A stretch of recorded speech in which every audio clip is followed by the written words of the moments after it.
తెలుగు పాట పాడావు, తెలుగు పాటే కాదు మిగతా లాంగ్వేజెస్ కూడా పాడావు. సో అవన్నీ వచ్చా పోనీ, ఆ లాంగ్వేజెస్ వచ్చా నీకు? రావు. తెలుగు రాదు. తెలుగు రాదు. ఎలా మేనేజ్ చేసావు అలా? ఎలా పాడడానికి? మీ అమ్మాయిది మదర్ టంగ్ తెలుగే, ఓకే, తెలంగాణనే. కానీ ఈమె పుట్టింది పెరిగింది మొత్తం ముంబైలోనే. హిందీ ఇంగ్లీష్ తప్ప మిగతా లాంగ్వేజెస్ అంత రాదు. సో తెలుగు పాడేటప్పుడు ఎలాంటి డిఫికల్టీస్ ఫేస్ చేస్తావు? అసలు ఎలా హెల్ప్ చేస్తారు వీళ్ళు నీకు? ప్రొనౌన్సియేషన్స్తో సార్ చెప్పిండు. I'm trying. క్యూట్ తెలుగు మాట్లాడుతున్నావు కానీ పాడడానికి మాత్రం చాలా మంచిగా స్పష్టంగా పలికావు. ప్రతి ఒక్క వర్డ్ కూడా చాలా బాగా పాట పాడావు. అసలు నువ్వు ఎలా కష్టపడ్డావో ఏంటో తెలియదు కానీ అవుట్పుట్ మాత్రం అద్భుతంగా వచ్చిందని చెప్పుకోవాలి. సో ఒక్కసారి కన్నడ పాటను మేము వినొచ్చా? ಅಮ್ಮ ಜೋಗುಡ ಹಾಡುವಾಗ ಅಮೃತವೇ ಭೂಮಿಗೆ ಇಳಿದಂತೆ, ಅಮ್ಮ ಲಾಲಿ ಹಾಡುವಾಗ ಜನಹನಿ ಸುರಿಸೋ ಮಳೆಯಂತೆ, ತುಂಬು ಹುಣ್ಣಿಮೆ ತೋರುತ್ತಾ ಎರಡು ಕೆಣ್ಣೆಯ ಚಿವುಟುತ್ತಾ, ಚಂದ ಮಾಮನ ತೋರುತ್ತಾ ಕೈ ತುತ್ತನು ತಿನಿಸುತ್ತಾ, ಅಮ್ಮನು ತೂಗೋ ಉಯ್ಯಾಲೆಯಲ್ಲಿ ಜೀವ ತುಂಬಿದೆ, ಅಮ್ಮನು ಹರಿಸೋ ಮನಸ್ಸಿನಲ್ಲಿ ಸ್ವರ್ಗವೇ ಇದೆ. వావ్, మ్యూజిక్ గురించి చెప్తే అసలు ఎంత చెప్పినా సరిపోదండి. అసలు మ్యూజిక్ కంపోజ్ చేసింది ఎవరు పూర్తిగా? నాకు ఒక క్రాఫ్ట్ మీద ఉండడమే ఇష్టం. ఓకే, నేను సో మీ హ్యాండ్ కూడా ఉందని చెప్పి అనుకోవచ్చా? మ్యూజిక్ ట్యూన్ చేసింది నేనే కదా, అంటే ట్యూన్ చేసింది నేనే, లీడ్స్ ఎట్లుండాలో చెప్పుకున్నది నేనే. వాళ్ళతోని నాకు ఒక పిఆర్ఓ ఉంటారు మా సాత్విక్ గారు, ఓకే, ఆయన అక్కడికి వాళ్ళకు నాకు సమన్వయకర్త. ఆయన నేను ఏం కావాలి అనేది వాయిస్తో చెప్పి పెడుతుంటే వాళ్ళు అక్కడ ప్లే చేసి పంపించేది. ఓకే, సో మీరు చెప్పినట్టు డిఫరెంట్ లాంగ్వేజెస్ కదా, సో తెలుగులో మాత్రం మీరు రాసి మిగతా లాంగ్వేజెస్ లో వేరే వాళ్ళతో రాయించారు. కన్నడ ఎవరు రాశారు? కన్నడ రాసింది ఇప్పుడు యాక్చువల్లీ కన్నడలో త్రిబుల్-ఆర్, బాహుబలి, పుష్ప 2 అక్కడ చాలా ట్రెండింగ్ లో ఉన్న లిరిక్ రైటర్, నాకు చాలా మంచి క్లోజ్ ఫ్రెండ్. మంచి మీరు భారీగానే సెటప్ చేసి వరదరాజు గారు నేను తెలుగులో రాసిన దాన్ని ఆయన కన్నడలో ఒకే రాత్రిలో రాసి పంపించింది.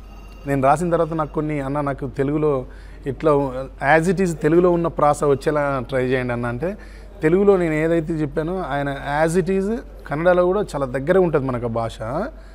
ఆయన రాసిన మాండలికం కూడా చాలా బాగుంటుంది. అవును, ఇప్పుడు నేను కూడా వింటున్నాను కదా, మీరు డిఫరెంట్ లాంగ్వేజెస్ అని చెప్తున్నారు. మనం అనుకుంటూ ఉంటాం తెలుగు పాటలు ఏవైనా సరే, అది ఒకవేళ తమిళ్ నుండి వచ్చినా లేదా కన్నడ నుండి వచ్చినా, అబ్బా ఏంటి ఇది ఒరిజినల్ సాంగే బాగుంది కదా, ఆ లాంగ్వేజ్లోనే బాగుంది కదా అని అనుకుంటూ ఉంటాం. హిందీ సాంగ్ తెలుగులో ఒకవేళ రీమేక్ చేసినా కూడా మనకి హిందీ సాంగే నచ్చుతుంది. కానీ ఈ సాంగ్ అలా లేదు. సో ఏ లాంగ్వేజ్లో విన్నా కూడా సో అదే ఫీలింగ్ వస్తుంది, అదే సూదింగ్ ఫీలింగ్. సో అది లిరిక్ రైటర్ పాడిన సింగర్ దయ అనుకోండి, నాకు అమ్మదయనే. దీంట్లో ఇంకా తమిళ్ వెర్షన్ ఇంకా ఎక్సలెంట్ ఉంటుంది madam. Okay, Tamil literature Snehan గారు రాసింది.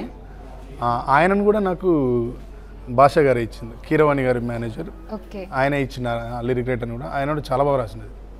తమిళ్లో మా ఫ్రెండ్స్ అందరికీ వినిపించిన, అందరూ అప్రిషియేట్ చేసింది, బాగున్నదిరా ఇది రిలీజ్ చేస్తే చాలా సక్సెస్ అయిద్దని. ఓకే, సో ఒక్కసారి తమిళ పాట కూడా ఒకసారి పాడతావా? ఇన్ని సార్లు పాడిస్తున్నారని అనుకోకుండా తమిళ పాట కూడా మంచిగా మా ఆర్టీవీ ప్రేక్షకుల కోసం పాడేసి. ఖచ్చితంగా.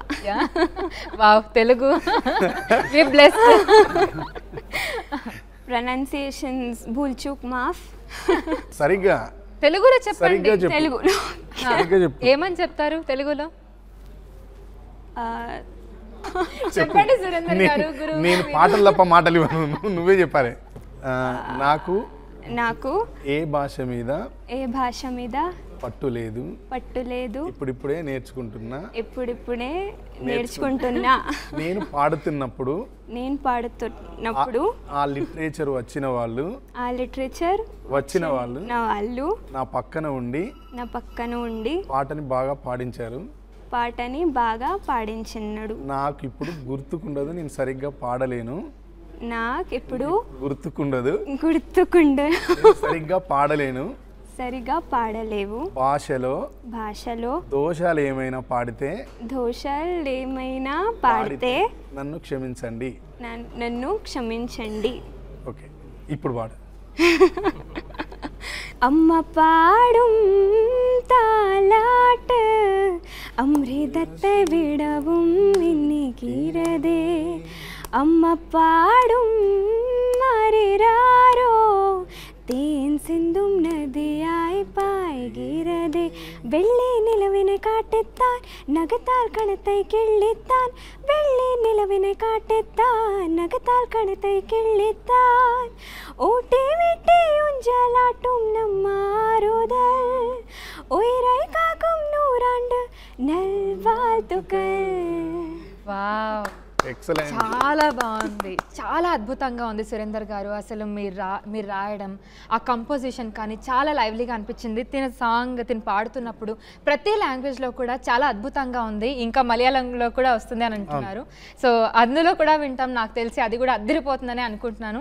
అసలు ఎలాంటి ప్రమోషన్స్ లేకుండా ఇంత మంచిగా పాట జనాలు ఇంతగా ఆదరిస్తున్నారు అంటే నిజంగా హ్యాట్స్ ఆఫ్ అని చెప్పుకోవచ్చు. ఎందుకంటే మనం చూస్తున్నాం ఇప్పుడు ట్రెండింగ్లో చాలా పెద్ద పెద్ద హీరోలు సినిమాలు రిలీజ్కి ఉన్నాయి, లేదంటే వాళ్ళ అప్డేట్స్ రిలీజ్కి ఉన్నాయి. సో ఆ సందర్భంలో ఈ పాట ట్రెండింగ్లో నిలవడం అనేది నిజంగా గ్రేట్ థింగ్ అని చెప్పుకోవచ్చు. Hats off for your team.